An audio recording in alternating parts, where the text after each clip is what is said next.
ससुर का घर। रोहन और सीमा की नई नई शादी हुई थी। घर में ससुर यानी रोहन के पिता सुधीर जी और वो दोनों, बस 3 ही लोग थे। इस घर को रोहन के माँ बाप ने जीवन भर पाई पाई जुटाकर बड़ी मेहनत और अरमानों से बनाया था। वरना आज के समय में मुंबई में घर बनाना तो दूर की बात है, किराए पर लेना भी बहुत बड़ी अचीवमेंट से कम नहीं है। जब रोहन कॉलेज में था तब माँ उन्हें और दुनिया को छोड़कर जा चुकी थी। एक काम वाली बाई सक्कू थी जो सुबह से लेकर शाम तक उनके घर का सारा काम करती थी। नई नई शादी हुई थी, इसलिए सक्कू बाई का दिन भर घर में रहना सीमा को अपनी प्राइवेसी में बाधा सा लगता था। इसलिए अब सक्कू बाई सुबह खाना बनाना, कपड़े और पोछा करने के बाद चली जाती और वापस शाम को आकर खाना बनाती। सक्कू बाई की दोपहर की गैरहाजिरी से कई छोटे मोटे काम दिखाई देने लगे, जिनमें से ज्यादातर काम बिना कहे सुधीर जी ये सोचकर कर लिया करते कि बहू को मदद हो जाएगी। लेकिन बहू सोचती है ससुर को औरतों के काम में दखल देने की आदत है। एक दिन मौका देखकर सीमा ने रोहन से कहा, क्यों ना हम बापूजी को वृद्धाश्रम में भेज दें। सिर्फ एक बार पैसा भरना पड़ेगा और उन्हें भी अपनी उम्र के लोगों का साथ मिल जाएगा। हमें भी अपनी प्राइवेसी के बारे में ज़्यादा सोचना नहीं पड़ेगा। रोहन ने सीमा की बातों पर ज़्यादा ध्यान नहीं दिया। कुछ दिन ही बीते थे। बापूजी अपने दोस्तों के साथ एक हफ्ते के लिए टूर पर गए और इत्तेफाक से इसी दौरान सक्कू बाई भी छुट्टी पर थी। फिर क्या, सीमा को जैसा चाहिए था वैसा समय मिलने लगा। अब रोहन रेस्टोरेंट में खाना खा लेता और सीमा का काम ऑमलेट, ब्रेड या मैगी से चल जाता। खाना बनाने की टेंशन नहीं थी, लेकिन घर में निकलने वाले सारे काम तो अभी भी करनी ही थी। ससुर जी की गैर हाजिरी में सीमा को एहसास हुआ कि वो बिना कहे ही जो काम कर लिया करते थे उनसे कितना फर्क पड़ता था। छोटे मोटे लगने वाले ये काम भी काफ़ी समय और एनर्जी लेने वाले थे। कुछ दिन बीतने के बाद एक दिन रोहन सीमा को कहता है, चलो आज कहीं बाहर घूम कर आते हैं। सीमा बड़ी खुशी खुशी सज धज कर बाहर घूमने के लिए तैयार हो जाती है।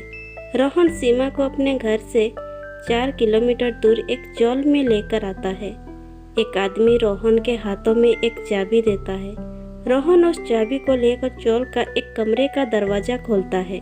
कमरा खोलते ही 2 रूम वाले उस छोटे से अंधेरे से भरे घर के अंदर रोहन सीमा को लेकर जाता है और कहता है, कैसा लगा तुम्हें हमारा नया घर। रोहन कहता है, हम अगले महीने से इसी मकान को भाड़े से लेकर रहेंगे अलग और अपनी प्राइवेसी का मजा लेंगे।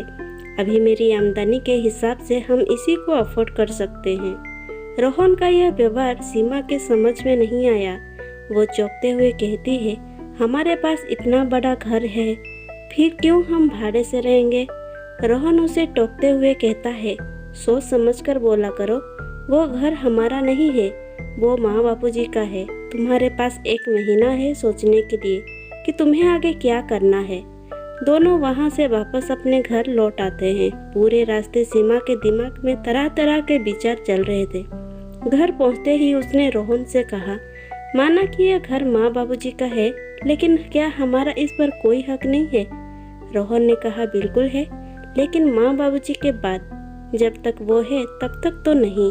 अगर तुम्हें हक समझ में आता है तो तुम्हें जिम्मेदारियां भी समझ में आती होंगी। सिर्फ हक के बारे में सोचकर और अपनी जिम्मेदारियां भूलकर स्वार्थी होना क्या भला अच्छा होता है।